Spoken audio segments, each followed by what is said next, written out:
नमस्कार, बहुत स्वागत है आपका। आप देख रहे हैं शिव पुराण उपाय। अगर आप हमसे अभी जुड़े हैं तो प्लीज़ चैनल को सब्सक्राइब कर लें और पसंद आए तो वीडियो को लाइक करें। कमेंट में हर हर महादेव जरूर लिखें। जीवित पुत्रिका व्रत कथा।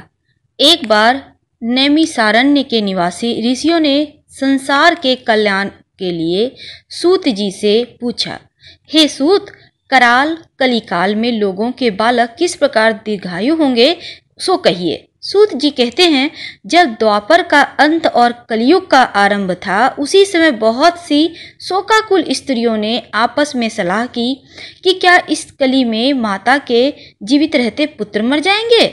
जब वे आपस में कुछ निर्णय नहीं कर सकी, तब गौतम जी के पास पूछने के लिए गईं। जब उनके पास पहुंची तो उस समय गौतम जी आनंद के साथ बैठे थे। उनके सामने जाकर उन्होंने मस्तक झुकाकर प्रणाम किया और तदंतर स्त्रियों ने पूछा, हे प्रभु, इस कलयुग में लोगों के पुत्र किस प्रकार जीवित रहेंगे, इसके लिए कोई व्रत या तप हो तो कृपा करके बताइए। इस तरह उनकी बात सुनकर गौतम जी कहते हैं, आपसे मैं वही बात कहूँगा जो मैंने पहले से सुन रखी है। गौतम जी ने कहा, जब महाभारत युद्ध का अंत हो गया और द्रोण पुत्र अश्वत्थामा के द्वारा अपने बेटों को मरा देखकर सब पांडव बड़े दुखी हुए, तो पुत्र के शोक से व्याकुल होकर द्रौपदी अपनी सखियों के साथ ब्राह्मण श्रेष्ठ धौम्य के पास गई और उसने धौम्य से कहा, हे विपेंद्र, कौन सा उपाय करने से बच्चे दीर्घायु हो सकते हैं, कृपा करके और बताइए। ठीक ठीक कहिए। धौम्य बोले, सतयुग में सत्य वचन बोलने वाला, सत्याचरण करने वाला समदर्शी जिमुतवाहन नामक एक राजा था।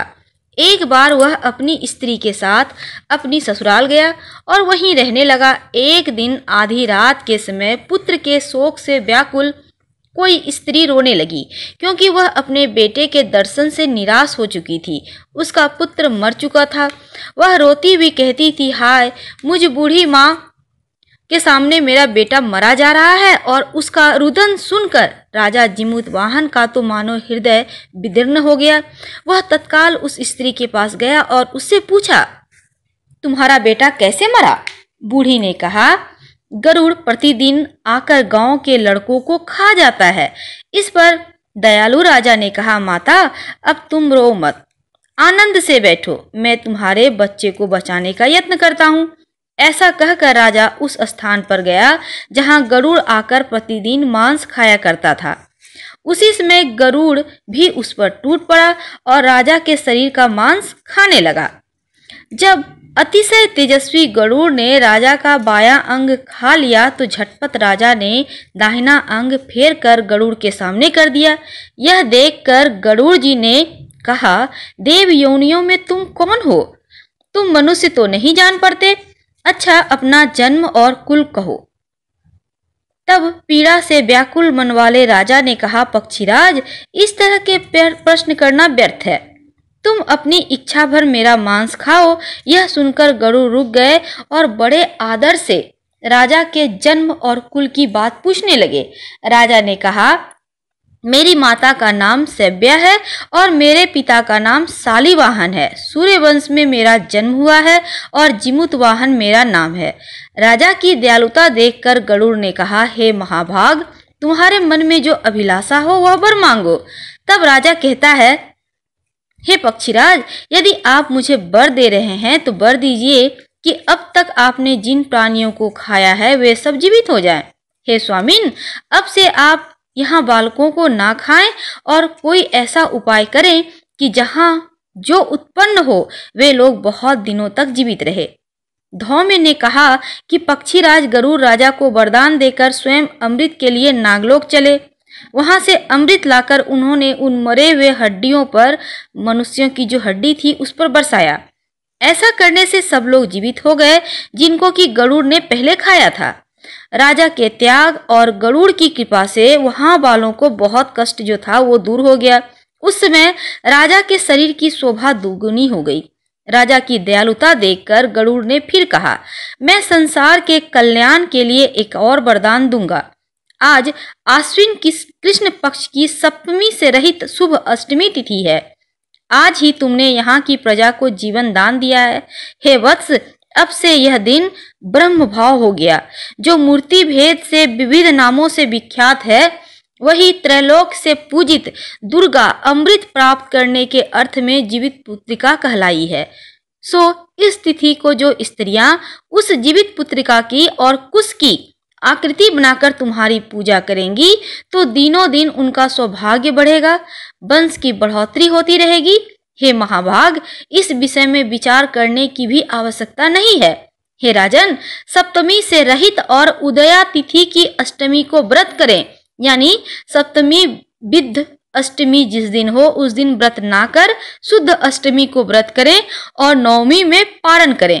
यदि इस पर ध्यान न दिया जाए तो फल नष्ट हो जाएगा और सौभाग्य तो अवश्य नष्ट होगा। जिमुत वाहन को इस तरह का वरदान देकर गरुड़ बैकुंठ धाम को चले गए और राजा भी अपनी पत्नी के साथ अपने नगर को वापस चले आए। धौम में द्रौपदी से कहते हैं, हे देवी, मैंने यह अतिशय दुर्लभ व्रत तुमको बतलाया है। इस व्रत को करने से बच्चे दीर्घायु होते हैं। हे देवी, तुम भी पूर्वोक्त विधि से यह व्रत करो और दुर्गा जी का पूजन करो, तो तुम्हें अभिलाषित फल प्राप्त होगा।